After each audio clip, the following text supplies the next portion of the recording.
What's going on, family? Hope all is well with y'all, man. I want to make the video because I haven't talked about it, and I think it's important, especially for people who wanted to come into the faith or they're already in the faith and they feel like they may be dealing with some of the things, but they don't want to share it or whatever it may be.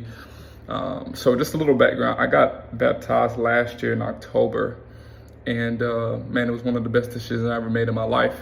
All right. Because I'm just now seeing it, life is way bigger than what we can make it seem in a moment. But I wasn't prepared for some of the things, right, that was like coming and that was going to be presented with me. So ended up getting baptized. Like it was an amazing experience. And I'm telling you, that week right after was something different, right? I'm getting, females text my phone. All of a sudden now my phone been dry, but now everybody want to hit me up, just to do things, and obviously, some sexual things, stuff like that. I had different, opportunities that came my way, wasn't ethical when it just came to business wise.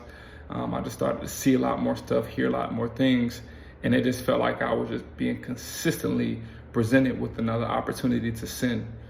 And it was difficult, right? Because I was me coming into it. I'm like, you know what? I'm about to give my life to Christ. After I get baptized, everything is just gonna be peaches and cream, like everything, land of milk and honey, here I come. But it was different than what I expected. And what I'm beginning to start to understand now, with it just being, I think almost a year. Yeah, coming up on a year shortly. It's lonely. It's a lonely ride initially, and I think that's the importance of having a community. Like, thank God I have a church and the small group members that I have, because if I didn't, it would be a problem. Because what happens is when you decide to give your life to Christ, and I'm just speaking just from my experiences, you are deciding to kill your old self and say, you know what, I'm no longer in control of my body. I'm no in control of what that's going on in this world. Like, all my goals and all my aspirations comes next to the Father, right? Whatever He wants for me, that's just going to be the best thing that will happen to me. And that's just it. Like, I'm just dedicating my life to Christ, and it's very hard to do because I did it when I was 24. Some people may do it when they're 35, right? And you grew up your whole life doing things in the way that you want them to go, right? Looking at things in your personal view, or what your dad had taught you, what your mother had taught you, what you're seeing on music videos, what you're seeing on movies. Like, you are curating a reality of your life from the things that you have experienced. And when it comes to Christ, you're saying, you know what, I don't care what you thought was good, follow this route. And what I mean by it's lonely is, you done grew up your whole life, the friends that you got, everything else was just, it just came like that. But it's not like you start to look at the people around you, it's like, oh, like y'all not really trying to go where I'm trying to go right now. Like, y'all are just living so free spirited and kind of just doing whatever you feel in the moment, and just doing it all, right? Whether if it's, having premarital sex, or, taking drugs and getting drunk, and just living this life to the fullest, in love with money, in love with materialistic things. Like, they're just so deep into that.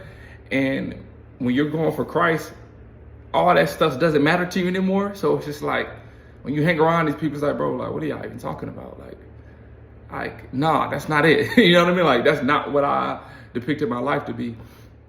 So you're going to be tested with a sin. You're going to start to feel the judgment. This is just me, I'm gonna be honest.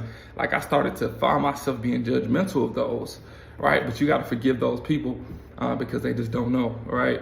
Which is the exact same thing Jesus said when people were, torturing him. The people that was torturing our Father in heaven, like, they did that to him. So what you expect them to do to you, right? You're not going to be able to understand them. So just having grace and forgiveness on that. But a sense of loneliness is going to be there. And you have to get in the community. You have to get in community. It's super important. Because if you don't have the people around you that's going after the same thing that you're going after, you're either going to start to go a little cuckoo in the head, or you're going to go back into the old habits, because that's just what your environment is telling you to do. And yeah, man. And another thing I would say, so you got the lonely part, challenges. Another thing that I will say is too as well, that you start to realize that there are different levels of Christians. Like you got the people who gave their life to God, and they got baptized, they served in the church. I would say that's maybe like the second level. The first level is, you got baptized, you gave your life to God, and you go to church every now and then, right? So every 2 weeks, every 3 weeks, you just pull it up whenever you feel like you just need it. Other than that, you maybe watch some sermons online. This was me for a long period of time. Next level of that, you're inside the church, right? And you are serving on teams and you're doing all these other things, but you're still in the world, right? You're still partying. Like, ain't nothing wrong with partying, but doing it in a sense of way where you know certain places you're not supposed to be there, but it feels so fun in the moment, so you're just there. Little things like that. You still may be like indulging into drug use, porn use, premarital sex, all those things. But you love God, right? But you develop this thing where it's like, okay, I'm a sinner, and I know I'm gonna have my downfalls, but I still love God, right? And you accepted that as your ideal. But then there comes another level where it's just like people who genuinely hate sin, like they won't even put themselves close to falling into temptation. Man, I had this, and I've heard this a lot now, which is, it seems crazy to me because what my previous perspective was, but with couples in a relationship, I've talked to a couple of them, and they said, they don't come over to each other's houses, right? If you're in an apartment, we go meet up in a leasing office. I've heard people say that they don't even kiss each other till they got married. Obviously, sex is off the thing. Like, they don't meet up after a certain period of time, like setting boundaries, right? And that's just in a sense of having wisdom and understanding yourself. Like, my boy or my girl, like, let's be real. Like, if you're inviting somebody over at 10 p.m. night to come over to the house, like, I'm not saying that you can't do it, because this is the same thing for me. I thought I was like, okay, yeah, you could come over. Like, bro, come on now. Let's just be real, y'all. But after noticing that, after falling into temptation, and after just hearing other people's stories about them falling into temptation, you have this point where you're just like, okay, I can accept this as wisdom, and I can implement this in my life, and really develop a relationship with God. And at your point, listen, I don't want nothing to do with sin, and I hate it so much. And that's just kind of the 3 levels that I've seen, me personally. And they're all over the church.